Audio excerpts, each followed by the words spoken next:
Hello दोस्तों, मैं हूं नीरज और आप देख रहे हैं स्टडी कॉमर्स।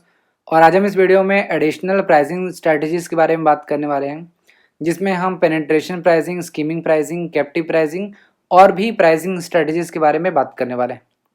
हमने आप सभी के लिए टेलीग्राम ग्रुप बनाया है, जहां आप सब एक दूसरे से इंटरैक्ट कर सकते हैं, साथ ही साथ अपने डाउट और क्वेश्चंस को भी पूछ सकते हैं। टेलीग्राम ग्रुप आप सभी के लिए बेनिफिशियल है, सो ज्वाइन नाउ। लिंक आपको डिस्क्रिप्शन में मिल जाएगा। आप हमारे लेक्चर की पीडीएफ भी डाउनलोड कर सकते हैं एट जस्ट ₹500। आप इस दिए गए नंबर पे हमें पे कर सकते हैं। नंबर है 7317240017। आप हमें फ़ोनपे, गूगल पे या किसी भी यूपीआई के थ्रू पेमेंट कर सकते हैं। और इस ₹500 में आपको डेली एमसीक्यूज़ भी प्रोवाइड किया जाएगा, ताकि आपकी तैयारी होती रहे। अगर आपको अभी भी कोई डाउट है तो आप इस दिए गए नंबर पे हमें व्हाट्सएप पे कॉन्टैक्ट कर सकते हैं। आगे बढ़ने से पहले आप सभी के लिए हमेशा की तरह एक क्वेश्चन। आपको बताना है कि जब एक कंपनी अपना न्यू प्रोडक्ट लॉन्च करती है और उसका प्राइस वो लो रखती है, यानी जब एक कंपनी अपने न्यू प्रोडक्ट का प्राइस जो है वो लो करती है to attract a large number of buyers and large market share, तो वो कौन सी प्राइसिंग स्ट्रेटजी अपनाती है? आपके ऑप्शन है skimming pricing, penetration pricing, captive pricing या none of these. Comment box में इस क्वेश्चन को अटेम्प्ट करिएगा। वीडियो के एंड में मैं आपको इस क्वेश्चन का आंसर प्रोवाइड कराऊंगा विथ प्रॉपर एक्सप्लेनेशन। इससे पहले मैंने मेजर प्राइसिंग स्ट्रैटेजी पे एक वीडियो बना लिया है, तो अगर आपने ये वीडियो नहीं देखा है तो आप आई बटन पे क्लिक करके देख सकते हैं, या डिस्क्रिप्शन में भी आपको इसका लिंक मिल जाएगा। मैं आप सभी को रिकमेंड करूंगा कि सबसे पहले ये वीडियो देख लें, मेजर प्राइसिंग स्ट्रैटेजी वाला, उसके बाद आप आज की वीडियो देखें। तो बेसिक से स्टार्ट करते हैं। सबसे पहले जानते हैं कि प्राइस क्या होता है। जब भी आप कोई प्रोडक्ट परचेज करते हैं या कोई भी सर्विस कंज्यूम करते हैं, तो जो भी सेलर होता है वो आपसे बदले में कोई अमाउंट चार्ज करता है। तो जब कोई आप प्रोडक्ट परचेज करते हैं या कोई सर्विस कंज्यूम करते हैं, तो उसके बदले में जो भी अमाउंट आपसे चार्ज किया जाता है वो उस प्रोडक्ट या सर्विस का प्राइस होता है। फॉर एग्जांपल प्रोडक्ट की बात करें तो जिस फ़ोन से आप इस समय ये वीडियो देख रहे होंगे, वो प्रोडक्ट आपने मार्केट से परचेस किया होगा, तो जो अमाउंट आपसे चार्ज किया गया होगा उस प्रोडक्ट के बदले में, वो क्या होगा, उस प्रोडक्ट का प्राइस होगा। सर्विस की बात करें तो जैसे आप थिएटर में जाते हो मूवी देखने के लिए, तो टिकट का जो भी अमाउंट चार्ज किया जाता है वो क्या है, प्राइस होता है। तो कोई भी प्रोडक्ट या सर्विस के बदले में जो भी अमाउंट आपसे चार्ज किया जाता है वो उस प्रोडक्ट या सर्विस का प्राइस होता है। उम्मीद है आपको ये प्राइस पता चल गया होगा। अब बात करते हैं एडिशनल प्राइसिंग स्ट्रेटजीज के बारे में। तो एक कंपनी एक सिंगल प्राइस नहीं सेट करती है, बल्कि प्राइसिंग स्ट्रक्चर तैयार करती है, ताकि जो भी वो प्रोडक्ट बना रही, जो भी डिफरेंट आइटम्स वो कंज्यूमर को ऑफर कर रही है, वो सारे आइटम्स को वो कवर कर सके। और ये जो प्राइसिंग स्ट्रक्चर है वो चेंज होता रहता है ओवर टाइम। जैसे जैसे प्रोडक्ट जो है वो लाइफ साइकिल्स के थ्रू चेंज होती रहती है। जैसे आपने पढ़ा होगा introduction stage, growth stage, decline stage, ये सारे स्टेजेस हैं प्रोडक्ट के। तो जैसे जैसे प्रोडक्ट का जो लाइफ साइकिल चेंज होता रहता है, उसी तरीके से कंपनी को प्राइसिंग जो स्ट्रक्चर है वो भी चेंज होता रहता है। और यही है एडिशनल प्राइसिंग स्ट्रेटजी। अगर हमको एडिशनल प्राइसिंग स्ट्रेटजीज के बारे में पढ़ना है तो हम तीन भागों में बांट के पढ़ सकते हैं। फर्स्ट की बात करें, फर्स्ट है न्यू प्राइसिंग स्ट्रेटजी, यानी कि जब प्रोडक्ट इंट्रोडक्टरी स्टेज में होता है, यानी जब प्रोडक्ट नया होता है तो अब एक कंपनी के पास कौन सी प्राइसिंग स्ट्रेटजी होती है। तो इसमें आपको दो पढ़ना है। बी की बात करें तो प्रोडक्ट मिक्स प्राइसिंग स्ट्रेटजी है, यानी कि जब एक प्रोडक्ट मिक्स का पार्ट होता है, तब कंपनी कौन कौन सी प्राइसिंग स्ट्रेटजी अपना सकती है। इसके अंतर्गत आपको 5 प्राइसिंग स्ट्रेटजी पढ़ना है। फिर लास्ट आता है सी, थर्ड में है प्राइस एडजस्टमेंट स्ट्रेटजी। कंपनी जो अपनी बेसिक प्राइस होती है उसमें समय समय पे एडजस्टमेंट करता रहता है, यानी कम या ज़्यादा करता रहता है। तो ऐसे सिचुएशन में हम 7 प्राइसिंग स्ट्रेटजीज को पढ़ने वाले हैं। मैं चाहता हूं कि यहाँ से आगे बढ़ने से पहले मैं चाहता हूं कि आप कॉपी में सारे पॉइंट्स को नोट कर लें, क्योंकि जब मैं आगे सारे टर्म्स को एक्सप्लेन करूँगा तो हो सकता है कि आपको कन्फ्यूजन हो कि कौन सा जो प्राइसिंग स्ट्रेटजी है किसके अंतर्गत आता है। तो मेक श्योर करिएगा कि स्क्रीनशॉट ले लें या फिर इसको नोट कर लें। तो सबसे पहले बात करते हैं न्यू प्रोडक्ट प्राइसिंग स्ट्रेटजी की, यानी कि इंट्रोडक्टरी स्टेज में जब प्रोडक्ट नया होता है तो एक कंपनी कौन सी प्राइसिंग स्ट्रैटेजी अपना सकती है। यहाँ पे ध्यान रखिएगा कि जब नया प्रोडक्ट होता है तो ये बहुत ही चैलेंजिंग होता है कंपनी के लिए कि क्या प्राइस रखें। ऐसे में दो ब्रॉड स्ट्रैटेजी सामने आती हैं। फर्स्ट है मार्केट स्कीमिंग प्राइसिंग, जिसको हम शॉर्ट में प्राइस स्कीमिंग कहते हैं, और दूसरा है मार्केट पेनिट्रेशन प्राइसिंग, जिसको हम पेनिट्रेशन प्राइसिंग कहते हैं। एक एक करके देखते हैं। सबसे पहले बात करते हैं प्राइस स्कीमिंग की। तो प्राइस स्कीमिंग में स्कीमिंग जो है उसका मतलब है मलाई उतारना। मलाई उतारने का मतलब ये नहीं है कि दूध से मलाई उतारना। मलाई उतारने का मतलब ये है कि मार्केट में जो प्रॉफिट है उसको कैप्चर करना। तो जब एक कंपनी अपना न्यू प्रोडक्ट लॉन्च करती है विथ हाई प्राइसेस, तो उसे हम प्राइस स्कीमिंग स्ट्रैटेजी कहते हैं। इसके अंतर्गत जो कंपनी होती है वो प्रोडक्ट का प्राइस इनिशियली हाई रखती है ताकि वो स्कीम कर सके रेवेन्यू को, लेयर बाय लेयर प्रॉफिट को कैप्चर कर सके। जनरली एप्पल जो है वो प्राइस स्कीमिंग स्ट्रैटेजी अपनाता है। जैसे आपने देखा होगा कि लास्ट ईयर जो एप्पल का हेडफोन था वो अराउंड 60,000 रुपीज़ का था। तो प्राइस स्कीमिंग में क्या होता है कि कंपनी अपना न्यू प्रोडक्ट लॉन्च करती है विथ हाई प्राइस। इसे हम प्राइस स्कीमिंग स्ट्रैटेजी कहते हैं। तो कुछ कंडीशन की बात कर लेते हैं कि प्राइस स्कीमिंग कब बेनिफिशियल है। तो सर्टेन कंडीशन है जहाँ पे प्राइस स्कीमिंग जो स्ट्रैटेजी है वो बेनिफिशियल है। सबसे पहले कंपनी को ये पता होना चाहिए कि जो कंपनी का प्रोडक्ट और इमेज है वो सपोर्ट करे प्राइस को। यानी कि अगर सपोज कर लेते हैं कि अगर आईफोन 11 जो है वो 1 लाख रुपए का है, तो ये जो 1 लाख रुपए कस्टमर पे कर रहा है वो उसके प्रोडक्ट की क्वालिटी और इमेज के लिए कर रहा है। यानी कि अगर प्रोडक्ट का क्वालिटी अच्छा नहीं होगा तो वो 1 लाख रुपए रखने का कोई मतलब ही नहीं है, यानी वर्थ ही नहीं है कस्टमर के लिए। और दूसरी तरफ मार्केट में इतने एनएफ बायर होने चाहिए जो इस प्राइस पे इस प्रोडक्ट को परचेस करने के लिए तैयार हों। सेकंड ये है कि अगर ये कंपनी स्मॉल वॉल्यूम में ये प्रोडक्ट प्रोड्यूस कर रही है तो कॉस्ट ऑफ जो प्रोडक्शन है वो उतना हाई नहीं होना चाहिए कि जो हाई प्राइस का जो एडवांटेज है उसको ही वो कैंसिल कर दे। यानी स्मॉलर क्वांटिटी के प्रोडक्ट को बनाने में इतना कॉस्ट न बढ़ जाए कि वो जो आप हाई प्राइस चार्ज कर रहे हैं उसका एडवांटेज ही कैंसिल हो जाए।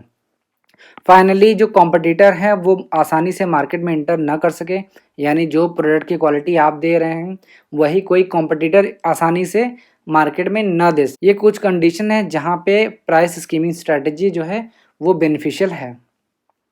अब बात करते हैं पेनिट्रेशन प्राइसिंग की। तो जब एक कंपनी मार्केट में इंटर करना चाहती है, पेनिट्रेट का मतलब होता है टू इंटर। जब एक कंपनी मार्केट में इंटर करना चाहती है तो अपने न्यू प्रोडक्ट का प्राइस वो क्या करती है, लो रखती है to attract large number of buyers and large market share. यानी मार्केट शेयर को कैप्चर करने के लिए इनिशियली स्टेज में वो क्या करती है कि प्रोडक्ट का प्राइस लो रखती है। जैसे जियो ने मार्केट में इंटर करने के लिए पेनिट्रेशन स्ट्रैटेजी को अपनाया। इनिशियली उसने क्या किया, प्राइस बहुत ही कम रखा ताकि अधिक से अधिक कंज्यूमर जो है उसको परचेस कर सकें, यानी जो लार्ज मार्केट शेयर है उसको वो जियो कैप्चर कर सके। तो पेनिट्रेशन स्ट्रैटेजी में क्या होता है कि जब एक कंपनी अपना न्यू प्रोडक्ट लो प्राइस पे लॉन्च करता है to attract large number of buyers, तो उसे हम पेनिट्रेशन प्राइसिंग स्ट्रैटेजी कहते हैं। अब यहाँ पे भी कुछ कंडीशंस के बारे में बताया गया है। जैसे पहला ये बताया गया है कि मार्केट जो है वो हाईली प्राइस सेंसिटिव होना चाहिए। हाईली प्राइस सेंसिटिव का मतलब है कि जब भी कस्टमर प्रोडक्ट परचेस करें तो वो प्राइस को कंसीडर करें। फॉर एग्जांपल दो प्रोडक्ट हैं, प्रोडक्ट ए और प्रोडक्ट बी। प्रोडक्ट ए जो है वो 100 रुपीज़ का है, प्रोडक्ट बी जो है वो 80 रुपीज़ का है। प्राइस सेंसिटिव का मतलब ये है कि कंज्यूमर जो है वो जो लो प्राइस प्रोडक्ट होगा उसको परचेस करेंगे। तो अगर आपको पेनिट्रेशन प्राइसिंग स्ट्रैटेजी अपनाना है तो आप ध्यान रखिएगा कि मार्केट जो है वो हाईली प्राइस सेंसिटिव होना चाहिए, यानी जो कंज्यूमर है वो लो प्राइस प्रोडक्ट को ही परचेस करें। दूसरा ये दिया गया है कि जैसे जैसे सेल्स वॉल्यूम इंक्रीज हो वैसे वैसे प्रोडक्शन कॉस्ट और डिस्ट्रीब्यूशन कॉस्ट है उसको कम होना चाहिए, तभी पेनिट्रेशन प्राइसिंग स्ट्रैटेजी है वो बेनिफिशियल होगा। फाइनली कंपनी को ये ध्यान रखना होगा कि जो भी लो प्राइस आप रख रहे हैं उससे कॉम्पिटिटर्स मार्केट से बाहर रहें। कहीं ऐसा ना हो कि आपने सिर्फ टेम्परेरी बेसिस पे आज प्राइस कम कर दिया कल बढ़ा दिया, तो ऐसा नहीं होना चाहिए। और जो भी कंपनी प्राइस सेट कर रही है वो इसको मेंटेन भी कर सके। अब बात करते हैं प्रोडक्ट मिक्स प्राइसिंग स्ट्रैटेजी के बारे में। यानी कि जब एक प्रोडक्ट मिक्स का पार्ट होता है तब हमारे पास कौन कौन सी प्राइसिंग स्ट्रैटेजी होती हैं। तो यहाँ पे 5 प्रोडक्ट मिक्स प्राइसिंग सिचुएशन दिया गया है, जिसको हम डिटेल में पढ़ेंगे। फर्स्ट है प्रोडक्ट लाइन प्राइसिंग, सेकंड है ऑप्शनल प्रोडक्ट प्राइसिंग, थर्ड है कैप्टिव प्रोडक्ट प्राइसिंग, फोर्थ है बाई प्रोडक्ट प्राइसिंग और फिफ्थ है प्रोडक्ट बंडल प्राइसिंग। एक एक करके देखते हैं। फर्स्ट है product line pricing. Product line का मतलब होता है कि जब एक कंपनी सिमिलर प्रोडक्ट बनाता है जो कि सेम तरीके की यूटिलिटी आपको देती है। जैसे फॉर एग्जांपल फ़ोन। अब एक कंपनी बहुत सारे फ़ोन बनाती है, जैसे आईफोन है तो आईफोन 7, 8, 9, 10 इसी तरीके से अलग अलग फ़ोन बनाता है। तो इसे हम एक प्रोडक्ट लाइन के अंतर्गत रखते हैं। जैसे आप स्कूल में जब गए होंगे तो आपने देखा होगा कि जो प्रेयर की लाइन होती है वो अलग अलग होती है, यानी गर्ल्स की अलग होती हैं, बॉयज़ की अलग होती है। तो सारे बॉयज़ एक तो होते नहीं, अलग-अलग होते हैं। उसी तरीके से एक कंपनी क्या करती है कि बहुत सारे एन नंबर ऑफ प्रोडक्ट बनाती है, ए बी सी डी करके अलग-अलग प्रोडक्ट बनाती हैं और एक प्रोडक्ट लाइन में एक ही तरीके के प्रोडक्ट होते हैं। जैसे फ़ोन से आप क्या करते हैं, बात करते हैं, तो चाहे वो आईफ़ोन 7 हो, 8 हो, 9 हो, वो कोई भी हो सकता है। इसी तरीके से प्रोडक्ट बी की बात करें, आईपैड, तो हो सकता है आईपैड 2007 में बना हो, 8 में बना हो, 9 में बना हो, 10 में बना हो, तो अलग-अलग मॉडल का नाम होगा, तो उसे एक प्रोडक्ट लाइन के अंतर्गत रख दिया गया होगा। तो जब इस प्रोडक्ट लाइन से रिलेटेड हम प्राइस डिसाइड करते हैं, तो उसे हम प्रोडक्ट लाइन प्राइसिंग स्ट्रैटेजी कहते हैं। जैसे माइक्रोसॉफ्ट का आपने देखा होगा कि वो ऑपरेटिंग सिस्टम आपको ऑफ़र करता है, जैसे विंडोज़ 10 होम, विंडोज़ 10 प्रो और Windows 10 pro for work stations. जैसे विंडोज़ 10 जो है वो करीब 10,000 रुपये का है, विंडोज़ 10 प्रो जो है वो अराउंड 15,000 रुपीज़ का है और Windows 10 pro for work station ये है करीब 23,000 रुपये का। तो आप ये देख रहे हैं कि जो माइक्रोसॉफ्ट विंडोज़ है वो अलग-अलग लोगों के लिए अलग-अलग प्रोडक्ट बना रहा है, यानी एक प्रोडक्ट लाइन से रिलेटेड इसने प्राइसिंग स्ट्रैटेजी अपनाया है। तो इसे हम प्रोडक्ट लाइन स्ट्रैटेजी कहते हैं। नेक्स्ट है ऑप्शनल प्रोडक्ट प्राइसिंग। जब एक कंपनी मेन प्रोडक्ट के साथ आपको ऑप्शन देता है कि आप एक्सेसरीज प्रोडक्ट को परचेस कर सकते हैं, तो जब इससे रिलेटेड डिसीजन लिया जाता है तो उसे हम ऑप्शनल प्रोडक्ट प्राइसिंग कहते हैं। फॉर एग्जांपल, जब आप कार खरीदने गए होंगे तो वो आपको ये ऑप्शन देगा कि अगर आप चाहो तो जीपीएस, जो ग्लोबल पोजिशनिंग सिस्टम है जिसको हम नेविगेशन सिस्टम कहते हैं, वो आपको ऑफर करता है कि आप चाहो तो अपने कार में आप ये लगवा सकते हो, इसके लिए आपको एक्स्ट्रा चार्ज देना होगा।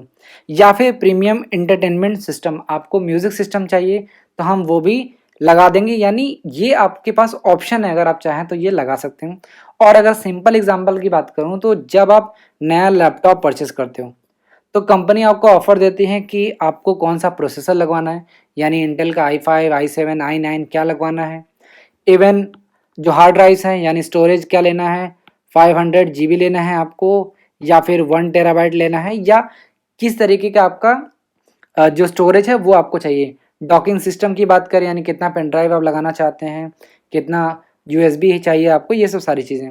इसके अलावा सॉफ्टवेयर ऑप्शंस भी आपके पास होता है कि आप कौन सा सॉफ्टवेयर लेना चाहते हैं, कौन सा एंटीवायरस लेना चाहते हैं या कौन सा सर्विस प्लान चाहिए। ये सारे ऑप्शनल प्रोडक्ट प्राइसिंग के ही एग्जाम्पल हैं। नेक्स्ट है कैप्टिव प्रोडक्ट प्राइसिंग।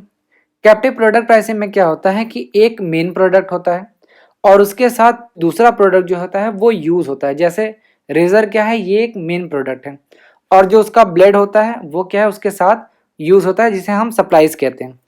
तो जब मेन प्रोडक्ट के साथ सप्लाइज प्रोडक्ट बनाया जाता है और मेन प्रोडक्ट का जो प्राइस है वो लो रखा जाता है और जो सप्लाइज होता है यानी उसके साथ जो यूज़ किया जाता है उसका प्राइस हाई रखा जाता है, तो इस स्ट्रैटेजी को हम कैप्टिव प्रोडक्ट प्राइसिंग स्ट्रैटेजी कहते हैं।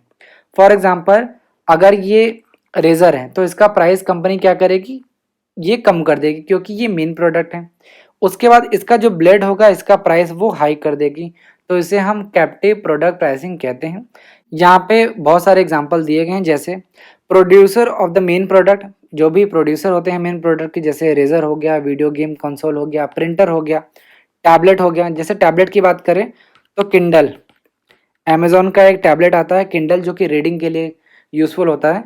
तो इसका जो प्राइस है वो अराउंड 6000 रुपीज़ है, या मुझे एग्जैक्टली पता नहीं है, लेकिन प्राइस बहुत कम है। लेकिन जो भी आप बुक्स परचेस करते हो, जो भी आप नॉवेल परचेस करते हो, उसका प्राइस ज़्यादा रखा जाता है। तो वही चीज़ यहाँ पे लिखा गया है कि जो मेन प्रोडक्ट होता है, चाहे वो प्रिंटर हो, टैबलेट हो, इनका प्राइस लो रखा जाता है और जो सप्लाईज़ होते हैं, उनका प्राइस हाई रखा जाता है। तो ये था प्रोडक्ट के केसेस में। अगर हम सर्विस के केसेस में बात करें तो कैप्टिव प्रोडक्ट प्राइसिंग को हम टू पार्ट प्राइसिंग कहते हैं। टू पार्ट प्राइसिंग का मतलब क्या है, एक पार्ट जो होता है वो फिक्स्ड होता है और दूसरा जो होता है वो वेरिएबल यूसेज रेट के हिसाब से होता है। जैसे अगर आप मॉल में जाते हैं मूवी देखने के लिए तो जो मूवी का जो टिकट होगा वो क्या होगा, वो फिक्स्ड होगा। लेकिन उसके साथ जो भी एडिशनल सर्विसेज आप लेते हैं, जैसे वहाँ पे फूड लेते हैं या फिर कोई दूसरी फैसिलिटीज़ लेते हैं, तो वो उसका कॉस्ट आपको ज़्यादा पड़ेगा। जैसे अगर आपने मॉल में पानी की बॉटल खरीदी होगी तो वो उसका कॉस्ट ज़्यादा होता है, अगर आप उसको बाहर से खरीदेंगे तो वो आपको सस्ते में मिल जाएगा। तो कैप्टिव प्रोडक्ट प्राइसिंग के अंतर्गत आपको क्या ध्यान रखना है कि जो मेन प्रोडक्ट होता है उसका प्राइस लो होता है और उसके साथ जो भी सप्लाईज होता है, यानी जो प्रोडक्ट उसके साथ यूज़ होता है, उसका प्राइस हाई रखा जाता है। जैसे रेजर जो है उसका प्राइस लो रखा जाता है और जो ब्लेड है उसका प्राइस हाई रखा जाता है। इसे हम कैप्टिव प्रोडक्ट प्राइसिंग कहते हैं। अब नेक्स्ट बात करते हैं बाई प्रोडक्ट प्राइसिंग की। बाई प्रोडक्ट का मतलब ये होता है कि जब एक प्रोडक्ट को हम बनाते हैं और उस प्रोडक्ट को बनाने में जो चीज़ें वेस्ट हो जाती हैं, जो बच जाती हैं, उसे हम बाई प्रोडक्ट कहते हैं। फॉर एग्जांपल मैं घर का एग्जांपल लेता हूँ। अगर आपके घर में गाय होगी या आपने कभी गाय देखा होगा, तो गाय क्या प्रोड्यूस करती है, मिल्क। यानी मिल्क जो हमारा है वो मेन प्रोडक्ट है। लेकिन जो काऊ डंक है, गोबर जिसको हम कहते हैं, तो गोबर क्या है, ये एक बाई प्रोडक्ट है। तो कंपनी क्या करती हैं, इसे डिस्पोज ऑफ नहीं करती, यानी उसको हटाने का या फिर इसको कहीं पे भेजने का या रखने का जो कॉस्ट होता है वो ज़्यादा आता है। तो इसके लिए वो बाई प्रोडक्ट का प्राइस रखते हैं। जैसे गोबर से अगर हम उपला, जिसको ऊपरी कहते हैं, अगर वो बना लें जो कि जलाने में काम आता है, तो उसे हम बेच सकते हैं। तो बाय प्रोडक्ट प्राइसिंग के अंतर्गत कंपनी क्या करती हैं, बाय प्रोडक्ट का प्राइस सेट करती हैं ताकि जो कॉस्ट ऑफ डिस्पोजिंग ऑफ होता है, यानी इस बाय प्रोडक्ट को डिस्पोज करने का जो कॉस्ट होता है उसको ऑफसेट कर सकें। एक एग्जांपल समझते हैं। एक चीज़ में अगर कंपनी है अमेरिका में, अमेरिका के एक शहर विस्कॉन्सिन में, जो कि चीज़ बनाती है, तो चीज़ बनाने के दौरान एक ब्राइन, चीज़ बनाते समय एक ब्राइन जो कि एक सॉल्ट सॉल्यूशन है, आप नमक कह सकते हैं,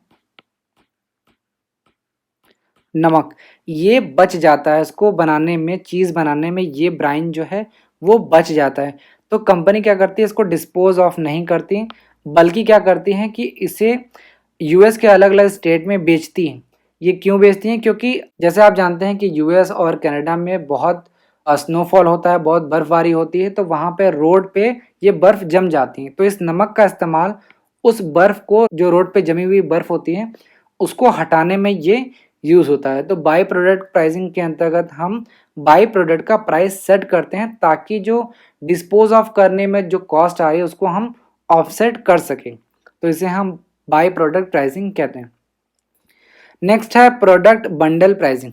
जैसा नाम से ही पता चल रहा है कि जब एक कंपनी आपको कॉम्बिनेशन देती है, यानी बहुत सारे प्रोडक्ट का एक कॉम्बिनेशन ऑफर करती है एक रिड्यूस प्राइस पे, यानी आपको बंडल प्रोडक्ट, जैसे आपने कॉम्बो ऑफर देखा होगा, जैसे आपने मैकडोनल्ड गए होंगे आप, या कोई भी फास्ट फूड रेस्टोरेंट आपने देखा होगा, तो आपको एक कॉम्बो ऑफर मिलता है जिसमें बर्गर, फ्राइज, सॉफ्ट ड्रिंक्स, ये सब आपको कॉम्बो में एक साथ मिलता है लो प्राइस पे।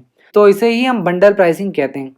फॉर एग्जांपल माइक्रोसॉफ्ट ऑफिस अगर आपने कभी परचेस किया होगा तो आपने देखा होगा कि वो भी एक प्रोडक्ट बंडल प्राइसिंग के अंतर्गत ही आता है, जिसमें आपको वर्ड भी मिलता है, एक्सेल भी मिलता है, पावर पॉइंट भी मिलता है, आउटलुक भी मिलता है, यानी ये सारे सॉफ्टवेयर को आपको एक ही बंडल में आपको प्रोवाइड किया जाता है। तो इसे हम प्रोडक्ट बंडल प्राइसिंग कहते हैं। नेक्स्ट है प्राइस एडजस्टमेंट स्ट्रैटेजी। कई बार कंपनियां क्या करती हैं, जो भी उनकी बेसिक प्राइस होती है प्रोडक्ट की, उसमें परिवर्तन करती हैं, उसके अलग अलग कारण हो सकते हैं। तो प्राइस एडजस्टमेंट स्ट्रैटेजी के अंतर्गत हम 7 प्राइस एडजस्टमेंट स्ट्रैटेजीज को पढ़ेंगे। फर्स्ट है discount and allowance pricing, next है सेगमेंटेड प्राइसिंग, थर्ड है साइकोलॉजिकल प्राइसिंग, फोर्थ है प्रमोशनल प्राइसिंग, फिफ्थ है जोग्राफिकल प्राइसिंग, सिक्स्थ है डायनेमिक, और सेवेंथ और लास्ट है इंटरनेशनल प्राइसिंग। एक एक करके देखते हैं। सबसे पहले बात करते हैं डिस्काउंट एंड अलाउंस प्राइसिंग की। इसके अंतर्गत सबसे पहले डिस्काउंट की बात करते हैं। तो डिस्काउंट क्या है, स्ट्रेट रिडक्शन इन प्राइस। जब प्राइस में स्ट्रेट रिडक्शन कर दिया जाता है ना, सीधा सीधा कमी कर दिया जाता है, तो उसे हम डिस्काउंट कहते हैं। फॉर एग्जाम्पल 100 रुपीज़ का प्रोडक्ट था, आपको 80 रुपीज़ का मिल गए। तो ये जो रिडक्शन हुआ है 20 रुपये का, ये क्या होगा, डिस्काउंट होगा। अब इसके अंतर्गत बहुत सारे अलग अलग डिस्काउंट हैं। फर्स्ट है कैश डिस्काउंट। कैश डिस्काउंट तब दिया जाता है जब आप तुरंत पेमेंट करते हो। सपोज कर लो आपने कोई दुकान से परचेस किया है, कोई प्रोडक्ट परचेस किया है और उसने बोला कि ठीक है आप 30 डेज के अंतर्गत आप पेमेंट कर सकते हो, तो यहाँ पे कैश डिस्काउंट दिया जाता है। तो कैश डिस्काउंट के अंतर्गत एक रूल होता है 2/10 नेट 30। नेट 30 का मतलब ये है कि आपको 30 डेज के अंतर्गत पेमेंट करना था, लेकिन अगर आप 10 दिन के अंदर ही कर देते हो तो आपको 2% कैश डिस्काउंट मिल जाएगा। अब नेक्स्ट बात करते हैं क्वांटिटी डिस्काउंट। जैसे नाम से ही पता चल रहा है कि अगर आप लार्ज क्वांटिटी परचेस करते हो, लार्ज वॉल्यूम परचेस करते हो, तो आपको कम प्राइस मिलता है। जैसे आप एक कॉपी खरीदने जाते हैं तो वो एक कॉपी 10 रुपये की होती है, लेकिन आप दुकानदार से बोलते हो कि अगर मैं 10 कॉपी लूँ तो उसने बोला ठीक है 9 रुपये का मैं आपको लगा दूंगा। तो जब लार्ज क्वांटिटी परचेस करने पे हमको डिस्काउंट मिलता है तो उसे हम क्वांटिटी डिस्काउंट कहते हैं। नेक्स्ट है ट्रेड डिस्काउंट। ट्रेड डिस्काउंट को हम फंक्शनल डिस्काउंट भी कहते हैं। अब फंक्शनल डिस्काउंट क्यों कहते हैं, क्योंकि जो भी मीडिएटर होता है या फिर ट्रेड चैनल मेंबर्स होते हैं, ये डिस्काउंट उनको दिया जाता है उनके कुछ फंक्शंस के लिए। जैसे अगर जो मीडिएटर है उनको ये बोल दिया जाता है कि अगर आप सेल्स ज़्यादा करोगे तो आपको ये डिस्काउंट मिलेगा। नेक्स्ट है सीजनल डिस्काउंट। सीजनल डिस्काउंट दिया जाता है जब आउट ऑफ सीजन हो तब। जैसे इस समय गर्मियों का सीजन है, तो जो भी ठंड की जो कपड़े हैं उनमें अगर आपको डिस्काउंट मिल रहा है तो इसे हम सीजनल डिस्काउंट कहते हैं। अब बात करते हैं अलाउंसेस की, जिसको हम भत्ता कहते हैं। तो अलाउंस देता है मैन्युफैक्चरर रिटेलर को। एक तरीके से ये प्रमोशनल मनी ही होता है, यानी कि जो मैन्युफैक्चरर होता है वो ये बोलता है कि ठीक है आप मेरा जो प्रोडक्ट है उसको प्रचार करो, उसको एडवर्टाइज करो, मैं आपको उसके बदले पैसे दूंगा। अब ये पैसे दो तरीके से दिया जा सकता है, या तो डायरेक्ट उसको अलाउंसेस के रूप में पेमेंट कर दिया जाए या फिर उसके प्राइस में कमी कर दिया जाए। जैसे मैन्युफैक्चरर क्या करता है, रिटेलर को गुड्स देता है, अब बदले में रिटेलर को भी पैसा देना ही है। सपोज कर लेते हैं 100 रुपया देना है, तो ये मैन्युफैक्चरर कहता है ठीक है 100 रुपया तुम मत दो, अब इसके जहाँ 80 रुपीज़ ही तुम दो। तो पेमेंट में या फिर प्राइस रिडक्शन में भी आपको अलाउंसेस मिल सकता है। अब बात करते हैं सेगमेंटेड प्राइसिंग की। सेगमेंटेड प्राइसिंग में क्या होता है कि जब एक प्रोडक्ट या सर्विस के लिए दो या दो से अधिक प्राइसिंग डिसाइड की जाती है जहां पे कॉस्ट को हम कंसीडर नहीं करते, तो उसे हम सेगमेंटेड प्राइसिंग कहते हैं। ध्यान से सुनिएगा, प्रोडक्ट या सर्विस एक ही है, लेकिन उसी एक प्रोडक्ट या सर्विस के लिए दो या दो से अधिक प्राइस सेट किया गया है। लेकिन यहाँ पे इंपॉर्टेंट चीज़ ये है कि ये जो प्राइस में डिफरेंसेस हैं वो कॉस्ट के बेसिस पे नहीं है। फॉर एग्जाम्पल आप मूवी थिएटर में जाते हो, आप देखते हो कि जैसे जैसे आप ऊपर बैठते हो आपको ज़्यादा कॉस्ट देना पड़ता है, आपको ज़्यादा पेमेंट करना पड़ता है। यानी हायर प्राइसेस चार्जेस होते हैं आपके ऑडियंस के प्रेफरेंसेस के हिसाब से, कहाँ पे आप बैठ रहे हैं। अब यहाँ पे प्रोडक्ट या सर्विस सेम मिल रहा है, यानी सपोज कर लेते हैं कि बागी 3 अगर आप मूवी देखने जा रहे हो तो मूवी तो सेम है, प्रोडक्ट सेम है, उसमें तो कोई परिवर्तन नहीं हो रहा है, लेकिन जो नीचे बैठा है उससे कम पैसे चार्ज किए जा रहे हैं और जो मिडिल में बैठा है उससे थोड़ा ज़्यादा चार्ज किया जा रहा है और जो सबसे ऊपर बैठा है थिएटर में उससे ज़्यादा चार्ज किया जा रहा है। तो इसे हम सेगमेंटेड प्राइसिंग कहते हैं। नेक्स्ट है साइकोलॉजिकल प्राइसिंग। साइकोलॉजिकल प्राइसिंग क्या होता है कि जब कंज्यूमर की सोच के साथ एक मार्केटर जो है वो खेलता है। जैसे प्रोडक्ट के लास्ट में जो भी प्राइस होता है उसके लास्ट में 9 या 0.99 लगा देता है। जैसे आप देखो कि 44,999 रुपीज़ जो है वो प्राइस रखा गया, तो ये साइकोलॉजिकल प्राइसिंग है। साइकोलॉजिकल प्राइसिंग का मतलब सिर्फ यही नहीं है कि 99 लास्ट में लगा दो, इसका मतलब ये है कि कंज्यूमर क्या सोचता है उसके हिसाब से आप प्राइस सेट करो। जैसे मैं अगर आपसे ये बोलूँ कि एक टीचर जो है वो 500 चार्ज करता है आपको पढ़ाने के लिए और दूसरा जो है वो 5000 रुपीज़ लेता है, तो अगर मैं आपसे पूछूँ कि कौन सा टीचर ज़्यादा अच्छा पढ़ाता है तो आप सोचोगे कि 5000 रुपीज़ वाला ले रहा है जो वो ज़्यादा अच्छा पढ़ाता होगा। या कोई एग्जांपल और लेते हैं, दो टी शर्ट है, एक टी शर्ट 500 रुपीज़ की है, एक 5000 रुपीज़ की है। तो अगर मैं किसी से पूछूं कि 5000 वाली बेहतर है या 500 वाली, तो आप बोलोगे कि जो महंगा है वो ज़्यादा बेहतर है। तो इसी साइकोलॉजी का इस्तेमाल करने के लिए कंपनी साइकोलॉजिकल प्राइसिंग स्ट्रैटेजी अपनाती हैं। नेक्स्ट है promotional pricing strategy. Promotional pricing में क्या होता है कि जब एक कंपनी अपनी जो प्रोडक्ट की प्राइस है उसमें कमी कर देता है, बहुत ज़्यादा कमी कर देता है और ये कमी सिर्फ शॉर्ट रन के लिए होता है। थोड़े समय के लिए होता है। अब ये सोचो कि प्रमोशन क्यों किया जाता है। आपने देखा होगा कि बाय वन गेट वन, ये कंपनी प्रमोशन के लिए क्यों करेगी? क्योंकि उसकी डिमांड कम है। जब भी किसी प्रोडक्ट की डिमांड कम होती है तो ऐसे में हम प्रमोशनल प्राइसिंग स्ट्रैटेजी को अपनाते हैं। जनरली इंडिया में आप देखो कोई फेस्टिवल होता है जैसे होली, दिवाली, यहाँ पे आपको प्रमोशनल प्राइसिंग स्ट्रैटेजी आपको देखने को मिल जाएगी। प्रमोशनल प्राइसिंग स्ट्रैटेजी के अंतर्गत क्या होता है कि टेम्परेरी प्राइस में कमी कर दिया जाता है और कभी कभी तो कॉस्ट से भी कम कर दिया जाता है, ताकि जो शॉर्ट टर्म में जो सेल्स है उसको बूस्ट किया जा सके, यानी सेल्स को बढ़ाया जा सके। नेक्स्ट है जोग्राफिकल प्राइसिंग। आप सभी जानते हैं कि इंडिया में जो भी कस्टमर हैं या वर्ल्ड में जितने भी कस्टमर हैं वो अलग अलग लोकेशन में हैं, अलग अलग पार्ट ऑफ द कंट्री या वर्ल्ड में हैं। तो ऐसे में हम जोग्राफिकल प्राइसिंग स्ट्रैटेजी अपनाते हैं और यहाँ पे 5 जोग्राफिकल प्राइसिंग स्ट्रैटेजी आपको दिया गया। फर्स्ट है FOB, सेकंड है यूनिफॉर्म डिलीवर्ड प्राइसिंग, थर्ड है जोन प्राइसिंग, फोर्थ है बेसिक पॉइंट प्राइसिंग और लास्ट है फ्रेट एब्जॉर्प्शन प्राइसिंग। एक एक करके देखते हैं। सबसे पहले बात करते हैं FOB। FOB का मतलब है फ्री ऑन बोर्ड, और लास्ट में आप इसको पोर्ट भी लिख लीजिएगा।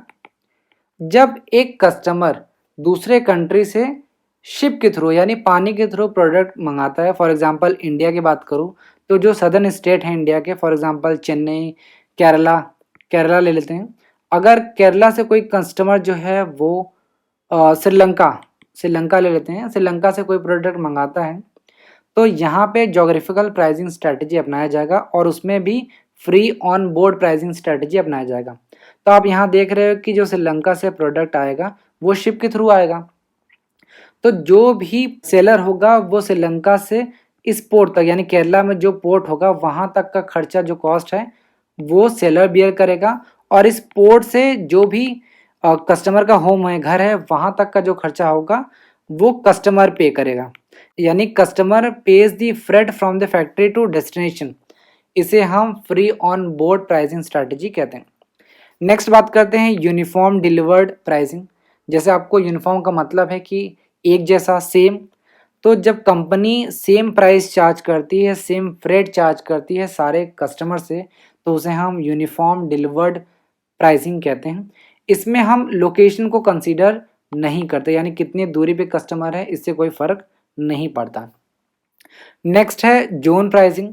इसमें क्या होता है कि कंपनी 2 या 2 से अधिक जोन बना लेती है। फॉर एग्जांपल अगर मैं इंडिया की बात करूँ तो मुंबई, कोलकाता, चेन्नई, ये जोन बना दिया गया, 2 या 2 से अधिक जोन बना दिया गया, और जितने भी कस्टमर इस जोन के अंदर आते हैं, यानी अगर जो लोग मुंबई, कोलकाता, चेन्नई के अंतर्गत होंगे वहाँ पे उनसे सेम प्राइस चार्ज किया जाता है, और जो लोग इस जोन से जितना दूर होंगे उतना ही ज़्यादा उनसे हायर प्राइस चार्ज किया जाएगा। इसे हम जोन प्राइसिंग कहते हैं। नेक्स्ट है basic point pricing. Basic point pricing में क्या होता है कि जो सेलर होता है वो किसी सिटी को बेसिक पॉइंट डिजिग्नेट कर देता है, यानी उसे बोल देता है कि ये बेसिक पॉइंट है। फॉर एग्जांपल इंडिया में अगर दिल्ली को बेसिक पॉइंट बना दिया गया तो वहाँ से जितने भी कस्टमर जितने दूर होंगे उनसे वो अमाउंट चार्ज किया जाएगा। नेक्स्ट है freight absorption pricing. Freight absorption pricing के अंतर्गत क्या होता है कि जो सेलर है वो फ्रेट यानी भाड़ा जो है उसको एब्जॉर्ब करता है, यानी सारा वहन वो खुद करता है, वो सारा पेमेंट खुद ही करता है जो भी भाड़े का होता है। तो हो सकता है कि जो सेलर है वो पूरा एब्जॉर्ब करे या फिर फ्रेट का कुछ भाग जो है, भाड़े का जो कुछ हिस्सा है वो खुद पेमेंट करे। इसे हम फ्रेट एब्जॉर्प्शन प्राइसिंग कहते हैं। नेक्स्ट बात करते हैं डायनेमिक प्राइसिंग। डायनेमिक प्राइसिंग में क्या होता है, प्रोडक्ट का जो प्राइस होता है या सर्विस का जो प्राइस होता है वो फिक्स नहीं होता है, यानी डायनेमिक होता है। जैसे अगर आप एयरलाइंस की बात करें तो अगर आप मुंबई टू दिल्ली अगर आज देखोगे तो हो सकता है 7,000 हो, कल देखोगे तो हो सकता है 8,000 रुपीज़ हो। तो जब हम सर्विस की बात करते हैं, चाहे वो रिटेलर हो, एयरलाइंस हो, होटल्स हो, यहाँ पे क्या होता है कि हमेशा प्राइस चेंज होता रहता है कंटिन्यूस बेसिस पे, यानी कि हो सकता है कुछ घंटे बेसिस पे या फिर डेली बेसिस पे या वीकली बेसिस पे प्राइस चेंज होता रहता है। तो इसे हम डायनेमिक प्राइसिंग स्ट्रैटेजी कहते हैं।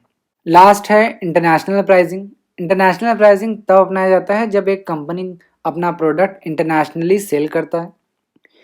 अब यहाँ पे हो सकता है कि कुछ कंपनी जो है वो इंटरनेशनली प्राइस अपने प्रोडक्ट का सेम रखें और हो सकता है कि कुछ कंपनी अपने प्रोडक्ट का जो प्राइस है इंटरनेशनली वो अलग-अलग रखें। तो एक कंपनी है बोइंग, जो कि पूरे विश्व में एक प्राइस रखता है अपने प्रोडक्ट का, जो कि एयरक्राफ्ट बनाता है। तो इसी तरीके से और भी कंपनी हैं जो इंटरनेशनल प्राइसिंग स्ट्रैटेजी को अपनाती हैं।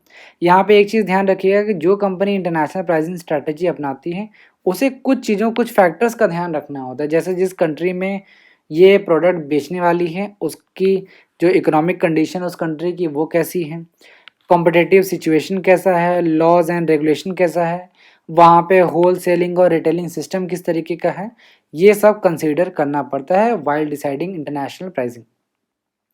तो मैंने आपको एडिशनल प्राइसिंग स्ट्रैटेजी के अंतर्गत बताया कि आप 3 भागों में इसका अध्ययन कर सकते हैं, पढ़ सकते हैं इसको। फर्स्ट मैंने बताया कि जब प्रोडक्ट नया हो तब आपके पास 2 ऑप्शन है, प्राइस स्कीमिंग और पेनिट्रेशन प्राइसिंग स्ट्रैटेजी। जब आप प्रोडक्ट मिक्स प्राइसिंग स्ट्रैटेजी अपना रहे हो, यानी जब एक प्रोडक्ट मिक्स का पार्ट होता है, तो आपके पास 5 तरीके की स्ट्रैटेजी हैं, जिसमें product line, optional product pricing, captive pricing, by product pricing या प्रोडक्ट बंडल प्राइसिंग है आपके पास। और थर्ड मैंने आपको बताया कि प्राइस एडजस्टमेंट स्ट्रैटेजी।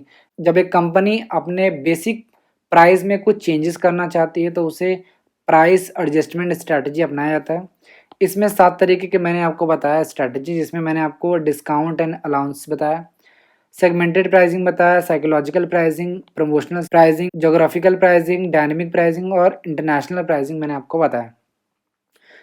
अब वापस से क्वेश्चन पे आते हैं। मैंने आपसे पूछा था कि जब एक कंपनी अपना न्यू प्रोडक्ट लॉन्च करती है लो प्राइस पे to attract large number of buyers and large market share, तो वो कौन सी प्राइसिंग स्ट्रैटेजी अपनाती है? तो वो अपनाती है पेनिट्रेशन प्राइसिंग। पेनिट्रेशन में क्या होता है कि न्यू प्रोडक्ट लॉन्च किया जाता है विथ लो प्राइस, ये आप ध्यान रखिएगा। मार्केट को कैप्चर करने के लिए लो प्राइस पे प्रोडक्ट लॉन्च किया जाता है। स्कीमिंग में क्या होता है कि न्यू प्रोडक्ट लॉन्च होता है, लेकिन यहाँ पे प्रोडक्ट का जो प्राइस होता है वो हाई होता है। कैप्टिव प्राइस में क्या होता है कि जो मेन प्रोडक्ट होता है उसका प्राइस लो रखा जाता है, और जो सप्लाइज होता है यानी उस प्रोडक्ट के जो साथ जो यूज़ होता है उसका प्राइस जो है वो हाई रखा जाता है। जैसे रेज़र का प्राइस कम रखा जाता है और ब्लेड का जो प्राइस है वो हाई रखा जाता है। तो ये था एडिशनल प्राइसिंग स्ट्रैटेजी। उम्मीद है आपको पसंद आया होगा। Thank you.